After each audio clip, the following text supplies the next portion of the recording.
Eindhoven, Fredericton, Issy-les-Moulineaux, Moncton, Stockholm, and Tallinn. Hello, and hello in all of those languages. Typical American, aren't I? We're coming to you live from the largest film production studio in the United States, east of Hollywood. And I'm pleased to welcome delegations from the top 7 here today. They're represented by their leaders of the intelligent community movement, and you met them all last night at our event in Manhattan. Wasn't that great?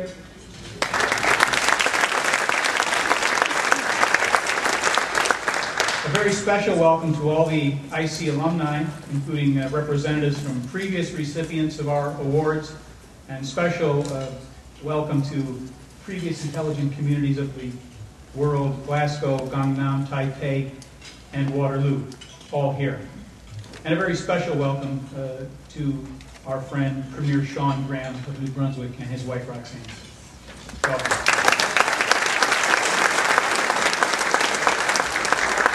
Thanks again to our partners from New York University's Polytechnic Institute, which used to be called Brooklyn Poly, but you know they became fancy when they got involved with Manhattan.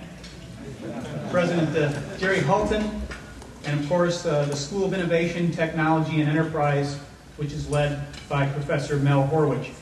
And I just want to say that without Mel's commitment to the intelligent community movement many, many years ago, and to our summit, there would be no summit. And I just want Mel to stand up and to be acknowledged.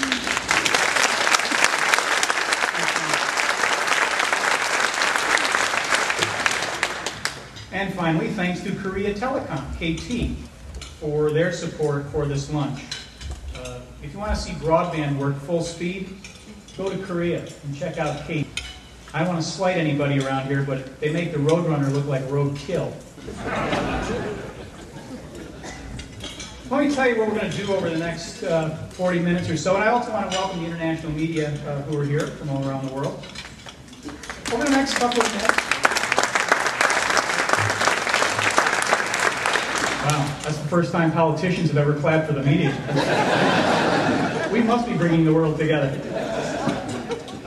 Finally, thanks. Well, what we're going to do, we're going to give out our awards.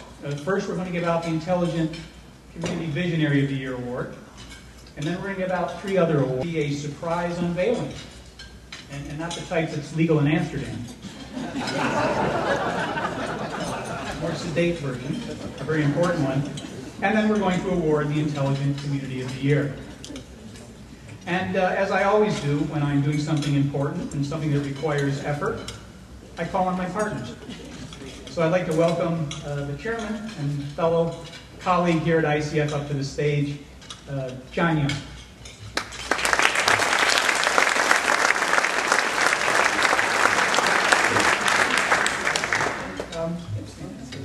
Rehearsed this earlier. Didn't John do a great job emceeing the summit?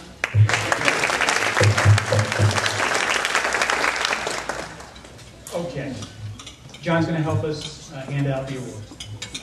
The first one is the Intelligent Community Visionary of the Year. This is awarded to an individual or an organization whose work uses broadband as an engine of economic growth, social inclusion, and advances the cause of community and individual life. That person, of course, must have a documented record of having envisioned the change and then having made it reality. About an hour or so ago, you heard from our Visionary of the Year.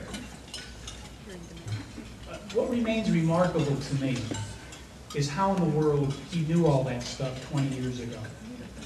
How did Andre Santini know that the internet, outsourcing your IT, even having IT in your city government, connecting schools, and doing all the things that he described this morning would lead us to where other communities now follow, and where many, probably most unfortunately, continue to struggle? How did he know? That's the question I always ask of visionaries.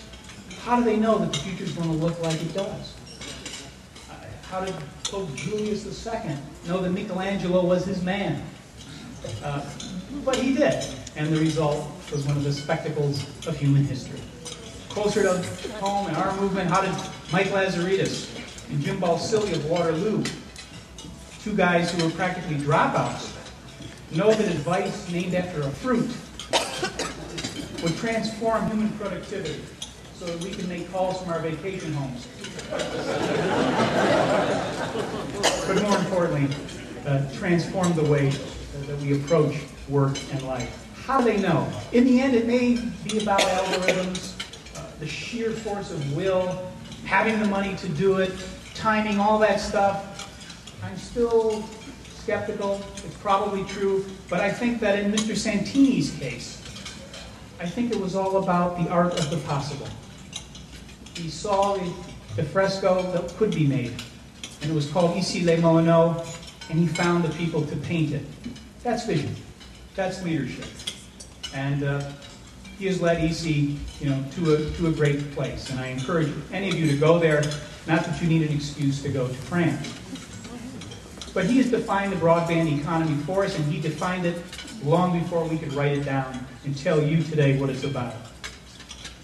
Therefore, the Intelligent Community Forum presents its 2009 Intelligent Community Visionary of the Year Award to Andre Santini. So Mr. Santini.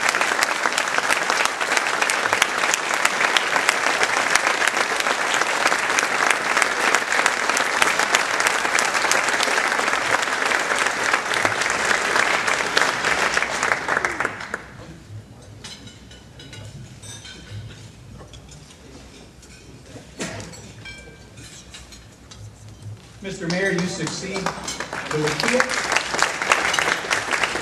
Wikia organization, Afghanistan's Minister of Communications, Mr. Emrazai Sanjin, the New Partnership for Africa's Development, Pedro Sarasola of the eMexico Project, Scott Rourke of One Community, who has turned Cleveland around, and of course the gentleman standing next to me, Mr. Young, our first Visionary of the Year. And so I welcome you here to say a few words to our audience. Please.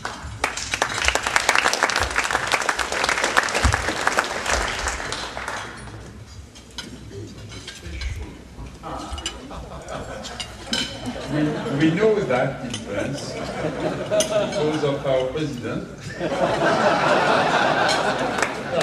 I didn't know that Mr. Zacharias was the same sign. Congratulations. Thank you, and thank you for the inhabitants of ICF. We are very proud to succeed to so visionary people. I try to be like you wish. I know.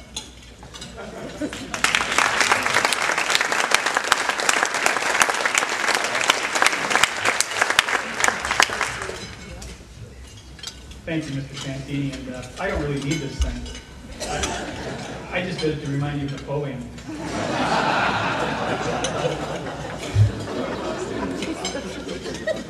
The ICF Founders Awards identify people, applications, developments, or innovations within intelligent communities that are transforming life in our broadband economy. Really, these awards offer a snapshot, a clear and studied symbol of people and places who are part of our family, and what we like to call, in the parlance of American sports, game changers.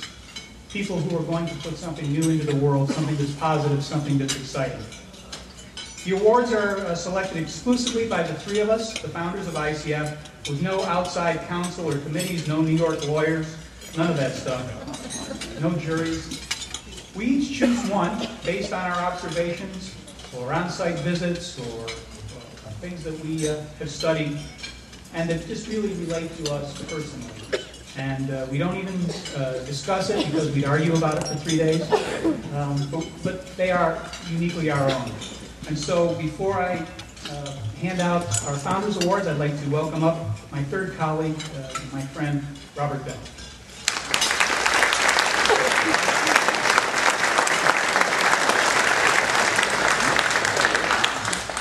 Those of you who are at the workshop, will you do a fantastic job? And we can bring that workshop to your town. Okay.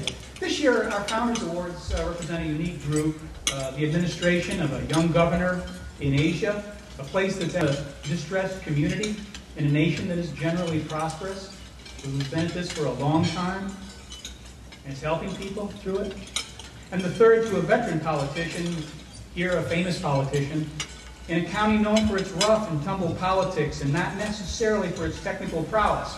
But think again, look again, go to that place. What each of these founders have in common is that, founders recipients have in common is that, like Mayor Santini, they intuitively grasped the power of broadband and found a way to not only connect their citizens, businesses, and institutions, but to begin the really hard work, our next phase in this movement, which is to enable cultures of use. They've brought it to their citizens and therefore have given them either an advantage or an opportunity to cross a very, very deep digital divide. In the end, the three people you're going to see and meet are leaders. They're innovators. It doesn't matter where they're from. It doesn't matter how old or how young they are. Again, they look at the ceiling and they say, I think I can do this. I think my team can do this. And they innovate. And that is always a youthful quality. If you're looking for a fountain of youth, don't look for acupuncture, don't look for medicines, don't see who's getting the next boob job. I had to. We're in a movie studio. But innovate. Think young. That's how you grow. So, I want to first identify our #1 Founders Award recipient, Taoyuan County, the administration under Governor Eric Chu. And they are represented today by Yuning Xu. Did I say that right? Xu? I've been pronouncing that. Xu, who's the Secretary General of Taoyuan County Government, to come up here and accept the award.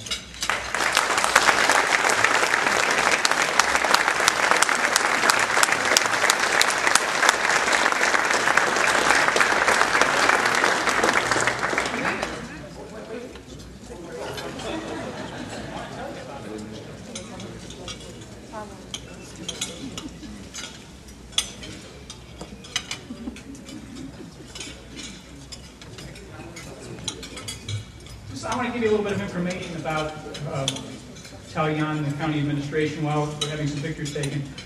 This is the age of Obama, as we said earlier today, and it's ushering in a whole new generation of tech-savvy leaders.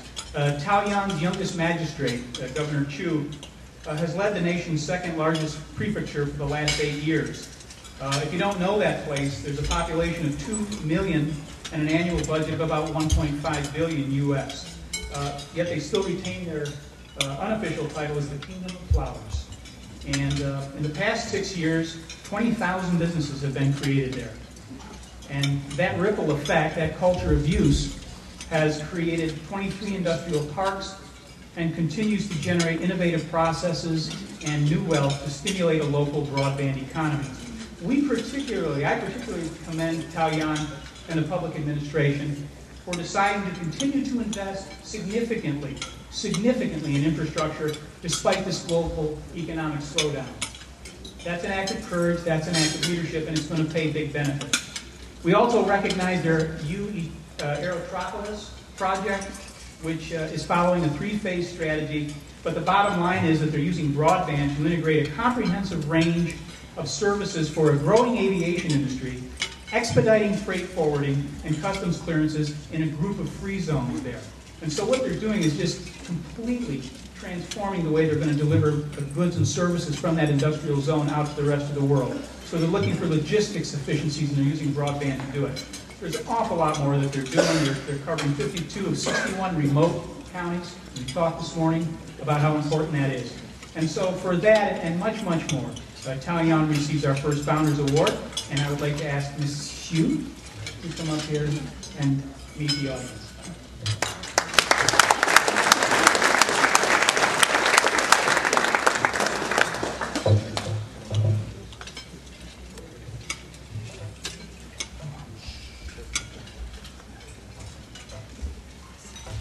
Mr. Chairman, honorable ICF members, distinguished guests, ladies and gentlemen, on behalf of Magistrate Drew and the 2,600,000 citizens of Taoyuan County. I wish to thank all of the ICF members for their goodwill and generosity. It is with a deep sense of gratitude that we accept the ICF Founders Award.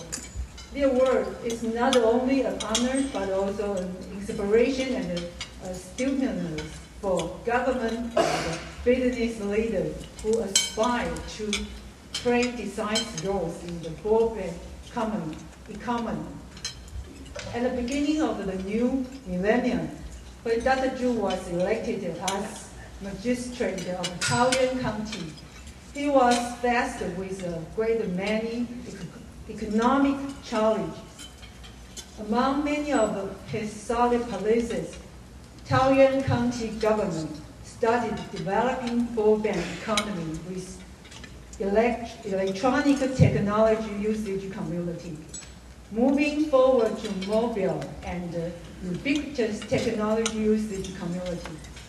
And Taoyuan County appeared on ICF annual list of intelligence community as a Smart 21 community early this year.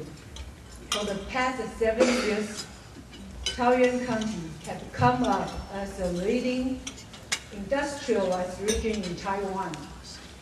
With a population of 2 million and an annual budget of US $1.5 billion. And we are moving forward to upgrade quality life for the people and create a substantial culture of use despite the global economic setbacks. And I believe we owe a lot of broadband technology for this. Now, we are at the threshold of building a brand new aerotropolis in Taoyuan. It is indeed a once-in-a-generation opportunity for all innovative business and tech-savvy people. The project is no bed of roses at all, and we are all ready to carry on with it. Dr. Zhu's leadership, we have completed the enactment of the law and the comprehensive planning of the whole project for Taoyuan aerotropolis. Surely, the ubiquitous technology have already been included in the planning of new aerotropolis. Lastly, I should like to convey Dr. Zhu's message to you. We welcome all innovative entrepreneurs, business, and technicians to join us to witness the birth and the development of Taoyuan aerotropolis and work with us to share future prosperity. Come visit Taoyuan and join us to fly with dreams. Thank you.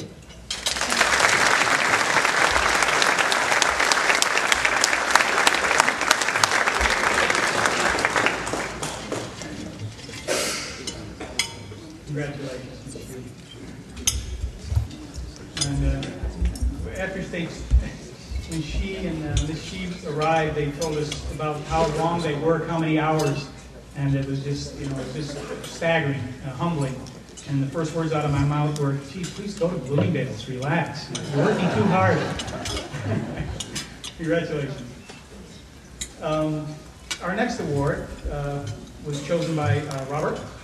In the 1980s, Manchester lost 1 million jobs to the 10 municipality metro region. That's about 25% of their employment base. They, being the council, asked the university to launch research in order to better understand the crisis and how to respond to it. I hired a visionary young firebrand named Dave Carter and tasked him with re-envisioning the economy for the next 10 years. And he has done it through a range of projects that all include social inclusion. And they combine what we would call welfare with private sector innovations, and they all work. Well, most of them work. Not all things will. A range of web-based small business projects, e-trading lessons, creating web-based portals were just one example. The thing that I think was most significant to us was, I think, their citizens journalism project, Citizens Voice, where they actually teach people to be journalists and then feed that information out into the media. And of course, it supports community, it transmits information, and as we heard yesterday, it's probably more reliable than major media for local issues. So there are a range of projects that the digital agency under Dave Carter, who is now its head, started, and for that, we give David Carter of Manchester, England, our second Founders Award.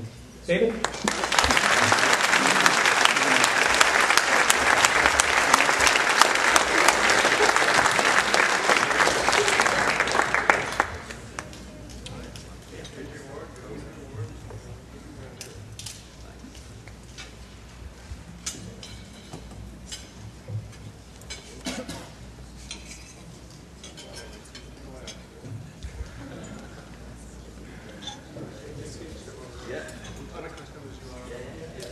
I brought my little clock because I've been told I must do it in less than 4 minutes. And I promise I won't take more than 3 minutes 59. Thanks to ICF and also thanks to IMEC for all the support they've given us. It's a great honour to receive this. I've got 5 little bits of acknowledgement which took me on this journey here. The first one is actually to my family, who hopefully are watching this live at home. My wife, Diana, and my 2 kids, Owen and Bryony, and all the Tolerance and Patient National Networking, and working much too hard, obviously. Also, my mum and dad, who celebrated their 60th wedding anniversary just 2 months ago. But the main point about this award is to the people of Manchester. I just want to tell you 3 little things about Manchester. Firstly, incredible place. But when I was first hired by the city in 1987, sometimes people say the best ideas come out of great idealism and desperation, and we were desperate. We really couldn't see a future for a city that had done so badly. Nevertheless, the politicians set up a task force. I was just one of the members of that task force, and we worked, well, non-stop for a shining example of one of the great post-industrial cities of the world, as it once was the first great original modern industrial city of the world, but there's a lot more to do. Secondly, leadership. Leadership in Manchester has been quite unstable government. We've only had 2 leaders of the council, that's the equivalent of your mayor, since 1984. And the current leader, who was here in New York just a few months ago, Sir Richard Leese, has been absolutely unstinting in supporting our work, and often, I think, convincing his other colleagues that it should be supported, which is fantastic. Thirdly, the people. And People's Voice Media, our citizens journalist project, is a great example of that. And just to sum up the attitude of the people of Manchester and why really this award is for them, we put ourselves forward to host the Olympics. Everyone fell about laughing. The Olympics in Manchester? You've got to be kidding. And on that great day, when we knew we had not been picked to host the Olympics, I think Sydney was slightly more interesting place in some ways to the people who made these decisions, but no, that's okay. And we expected about 5,000 people to turn up in the square, and 20,000 people turned up, and the police were getting really worried, because we all knew we had not got it. So the announcement comes, and sure, it's Sydney, there's silence, and we think, what's going to happen? And then somebody starts singing, "Always look on the bright side of life." The life of Brian, and this spread through the entire crowd, and that's the attitude of the people of Manchester. Finally, on a much less serious note, I like to put something a little less serious in. The other great influence on my life, apart from Sergeant Ernest Bilko, which only some of you will understand, is the science fiction writers of America, well, North America. And I would say, when I first picked up the late great Alfred Bester's book, The Star's My Destination, when I was 14, that I had no idea what an influence it was going to have on my life. And it did. 2 others, Neil Stephenson, The Diamond Age, and Bruce Sterling, Holy Fire. And what they all contain is, however difficult the futures look, it's a belief in common humanity, of giving empowerment to people to do things for themselves. And that's why we've renamed our new fibre project, which draws inspiration from a lot of you. We're much more behind you in some ways. It's not fibre to the premises, it's fibre to the people. Thank you very much.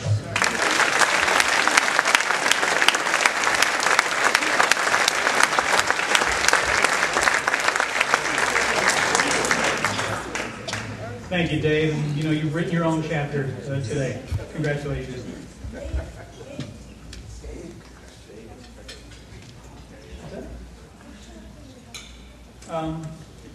Okay. Is that still the end out there? Oh, I hear you. Under the direction of longtime County Executive Andrew J. Spano, the county north of New York City, with a population of nearly 1 million residents, has made its broadband and telecommunications strategy the foundation for continued innovation, growth, and access. While often in the shadow of its neighbor down here in the south, Westchester generates 10% of all patents in these United States. Yes, they do. Yes, they do. And they're still developing them as I stumble. Oh, we got to do the rehearsals. Sorry, Mom. Of note to ICF is Mr. Spano's lifetime innovation in re-engineering local government processes, which has saved tax dollars and created a local culture of use that has made the internet a major form of communication between government and citizens at every single level. The county, named one of the 10 leading digital counties in the United States, recently took the unprecedented step of using its own need for telecom voice and data to build one of the most robust telecom networks in the nation, and since that time has really never looked back.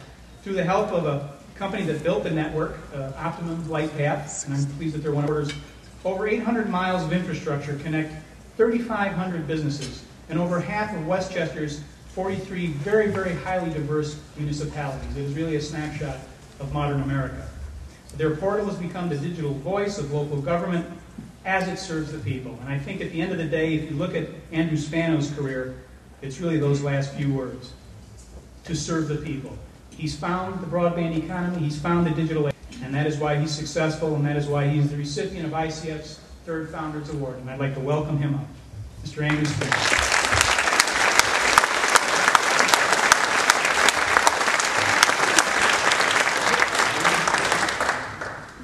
Andrew is John's selection.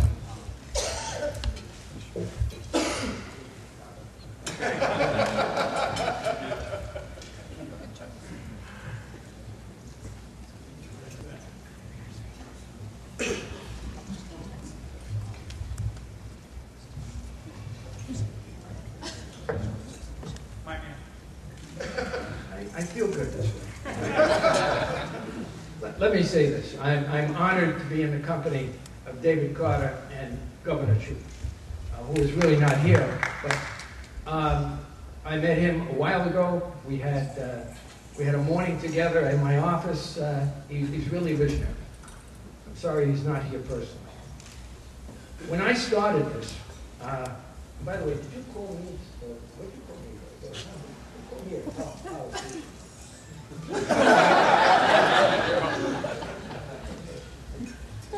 relevant to this award, before I was in government office, I was an educator for 25 years. Teacher, counselor, administrator. So communication was a big part of my life. 25 years ago, I got elected to some other office. And I got elected in a administration that was opposite from my party. I was the only one of my party in the entire administration. And I knew they wouldn't give me people in my office. The IT department was somewhere in some closet, and they had nothing to do. So we bonded. We bonded. And I got to really understand, and secretly, they helped me, because they really belonged to the administration. And I got to see how valuable this was, how I could do my work better, how I could communicate to people better, and so on. And I really got into it. And I became known in those days for, well, as some people, if you're not from here anymore, as George Jetson, if you remember that. Okay? And I would go around, I did my own film on broadband in 1990, showing, and I did it by myself with my archivist, believe it or not. We did it ourselves with stills, and we used it in an analogy of railroads, and I showed it all around, and they still called me George Jetson. And eventually, I wound up being the county executive. A little more power than that. And I called in all the telecommunications companies. Verizon was one of them. And no one wanted to build this.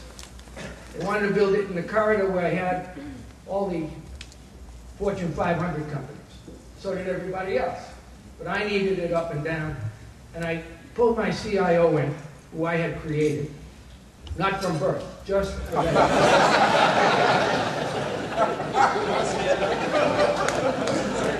And he's here tonight. Norm, stand up, see how you look how he's grown.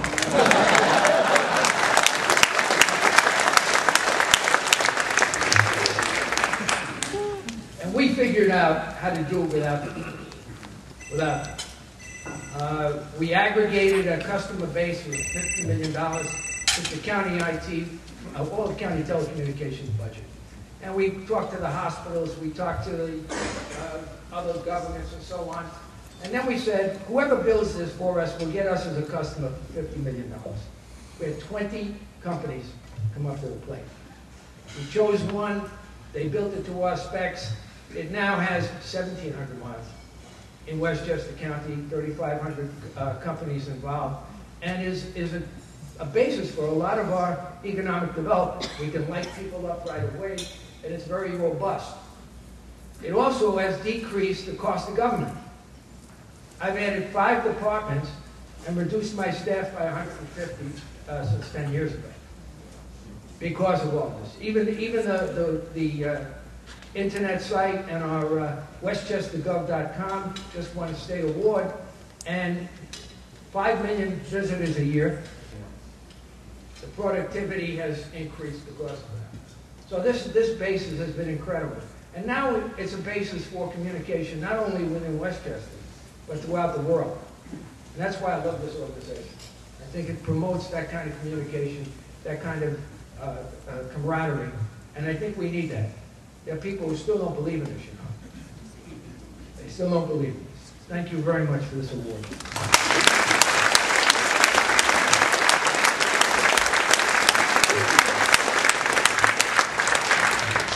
Thank you, Andy, and thank you. We'll find the rest of those people. We'll hunt them down, and we'll make them happy. Congratulations. Well, we're getting near the end of our program. In May 2007, Waterloo, Ontario was named the Intelligent Community Forum's Intelligent Community of the Year. The year before that, 2006, they reached the top 7. A very specific strategy and a plan for becoming an Intelligent Community of the Year.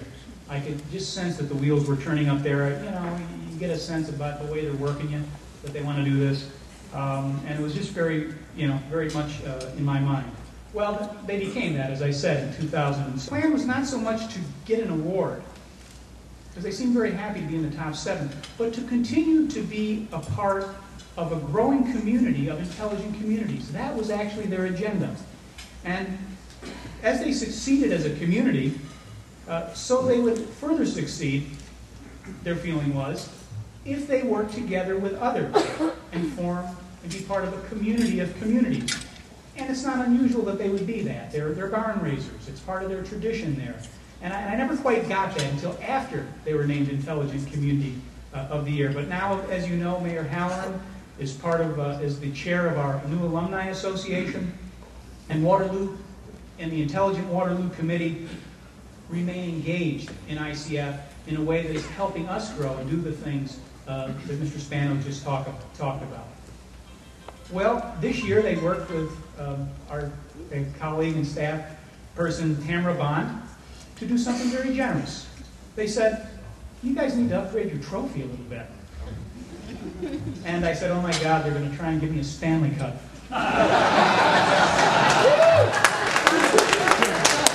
And I don't even skate. I mean, ice in my drink's about as far as I can. Don Cowan, Professor Cowan at the University of Waterloo, Councilman Mark Whaley worked together with Tamara, and they made something for us that, well, it is a beautiful trophy that will last now for generation after generation. We can record the names of people who are named Intelligent Community of the Year, and we now have a legacy symbol. So what you're going to see, and I would like to welcome up Councilman Mark Whaley and Her Worship Mayor Brenda Halloran. You can give them a hand as they walk. What we've got now It's a birthday present.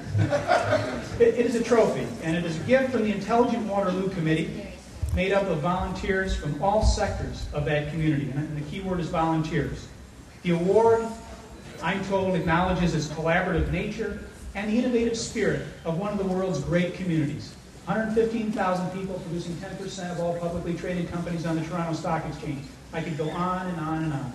But just leave it to say that they are barn raisers, and they're moving their barn raising spirit into the digital age. And so it would be my pleasure if you two would take the ribbon off and unveil.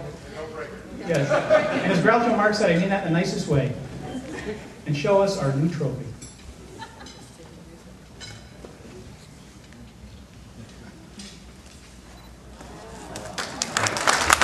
Ladies and gentlemen, the new Intelligent Community of the Year trophy, this year's trophy will go inside there. Thank you so much.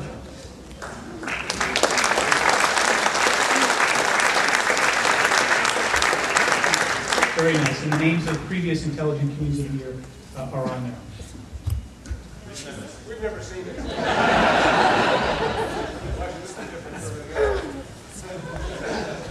Again, rehearse it. When we pass away, did they put our urns in there? That's an awesome thought, isn't it?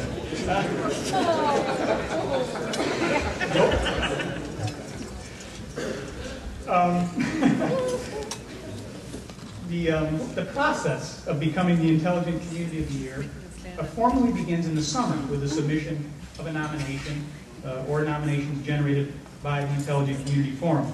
In truth, it begins years, sometimes decades. Sorry.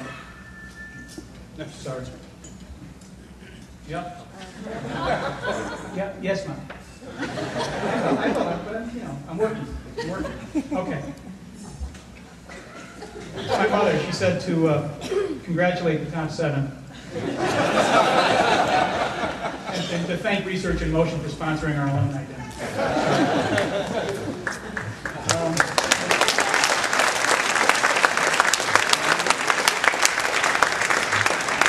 We're in a movie studio. But this process begins years before the first nomination is sent, before the first email attachment comes, before we even start drilling down into the data. It is a long process, and at the end of the day, what's going to happen here with these communities is that 7 more, as you saw this year, and of course, hundreds of others over time, will make their statement for their generation.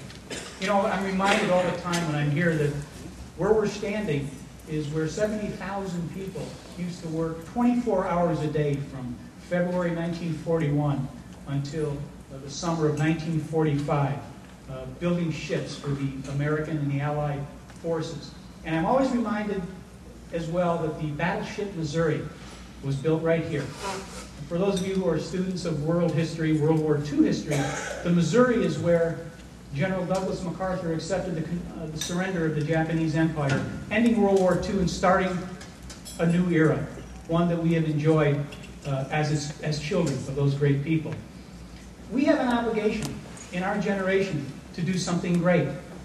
We pray that it won't be something that has that kind of consequence and that type of outcome, but what we want to do is to do something great, because now is our time and we have the obligation. And I think what we can do is to build great communities, because I think that will serve the cause of peace as much as anything else that we try to do. So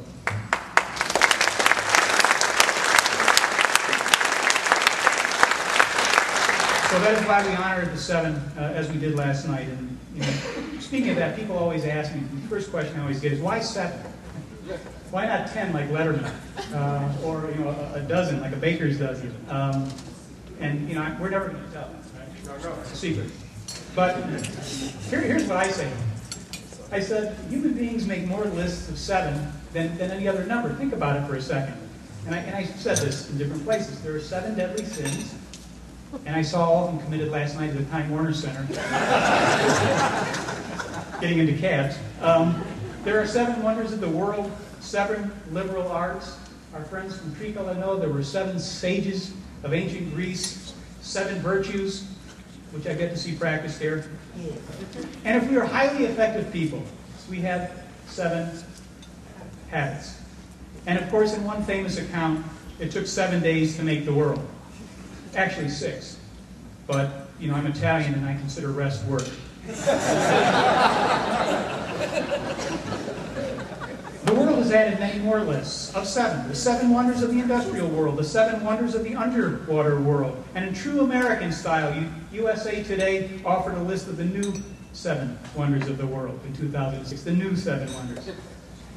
I even found one in January, which I think is pretty relevant. I'm going to give you the list. It's Mahatma Gandhi's list of the 7 blunders of the world.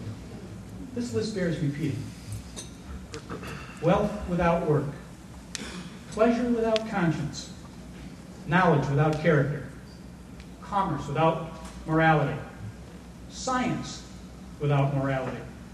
Worship without sacrifice. Politics without principle. So, before we name our Intelligent Community of the Year, I think we need to meditate on what's ahead for us. And I want to thank our evaluation teams who looked at our 7, our researchers, especially Dr. Sylvie Albert and Professor Don Flournoy. Sylvie, if you're watching, she had a little medical procedure a couple of weeks ago. We love you, and we're here to honor your work. We can give her a hand, actually.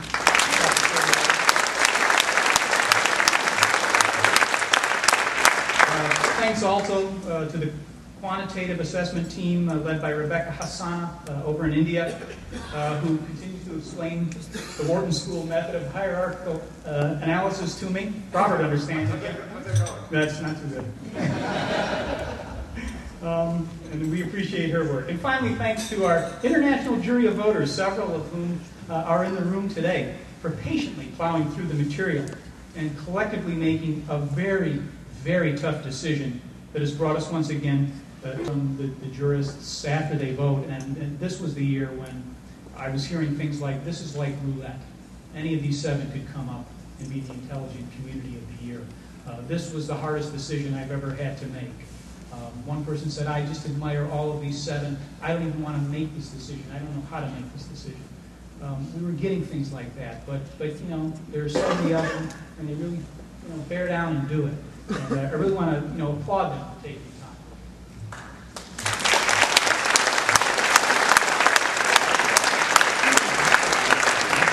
And I also want to thank Mayor Mang. He's not here with us in the delegation from Gangnam. They had to get back for a legislative session. But I just want you to know that's not a short flight to Korea. And he flew over here with his entire staff, his close staff, to be at that event last night and to be at the summit. So he's winging his way back to Korea, but we really appreciate Gangnam showing up this year. The Intelligent Community of the Year.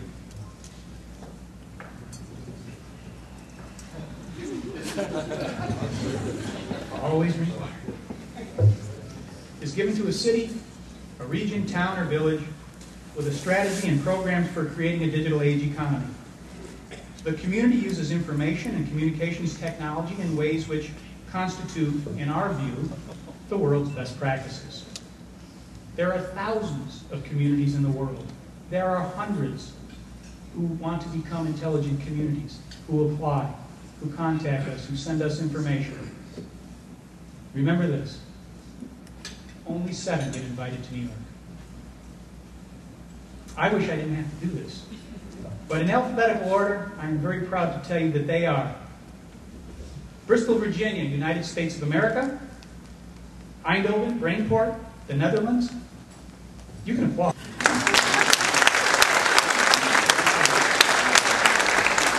Fredericton, New Brunswick, Canada. Issy-les-Moulineaux, France. Moncton, New Brunswick.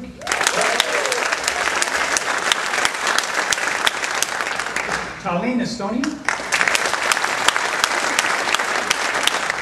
Stockholm, Sweden. And I have just named the winners.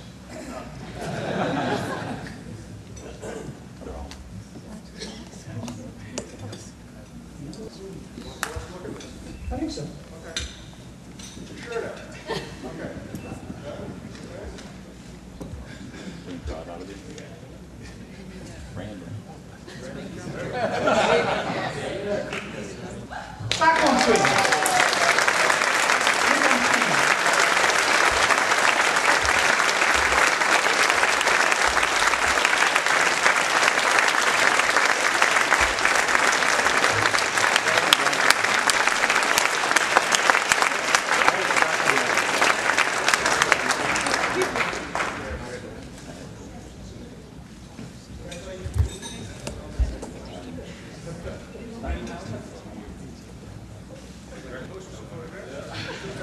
Well, some more difficult names to pronounce over the next year. But Korea was tough.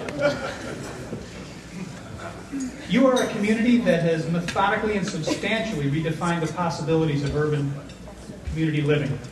You set an example of how broadband technology can be ubiquitous but not intrusive. You don't have to listen to this. Powerful but employed in the service of human dignity, and used to carry forward cultural values that your ancestors invested in you for all time, but prepare you now for change. You may not like it, but believe me, you are ready to accommodate change. And so I congratulate you, Sweden, Stockholm, Sweden, on becoming 2009 Intelligent Community of the Year.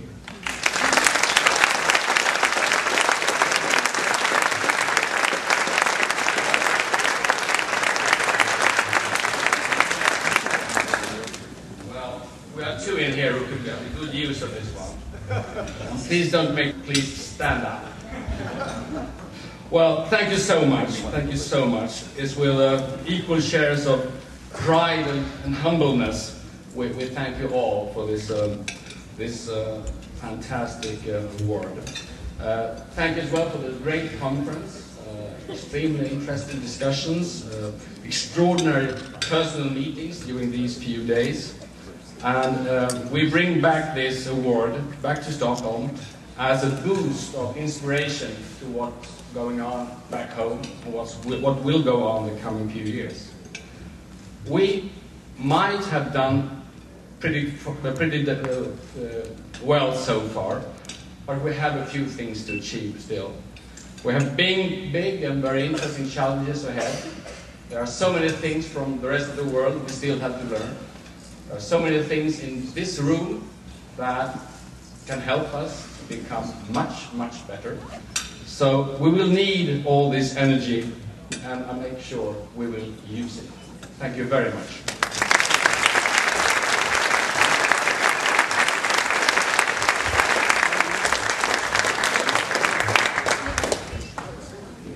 Congratulations to Stockholm and Ambassador Hutchinson. I know you're going to be departing for your another post, so I would like to welcome you to say a few words. Thank you very much. Well, I couldn't think of a better way of departing, leaving my present post in New York, than being present at this great ceremony, this great prize that was given to Stockholm, to the town to which I will go from here, also as a matter of fact. It was the best honor I could have, leading my mission here, which I have loved very much. And I've also been very fortunate to see the relations growing strongly between Stockholm and New York. So thank you all very much.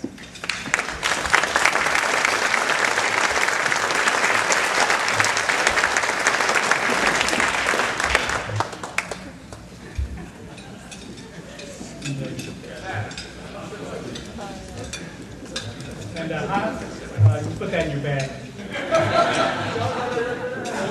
She was going to try it. They don't do anything we tell them. That's nice.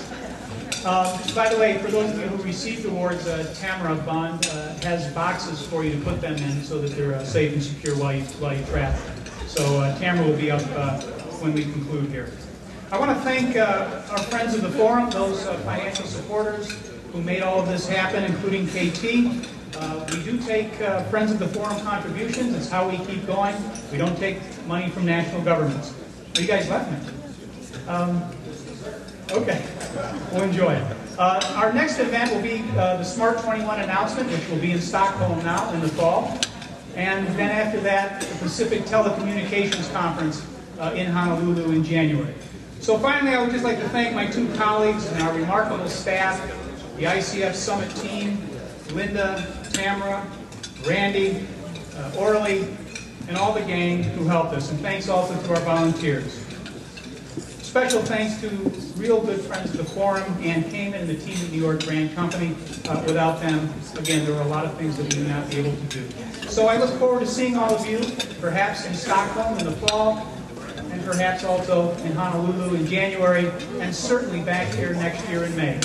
Thank you, everyone. Enjoy the rest of your day.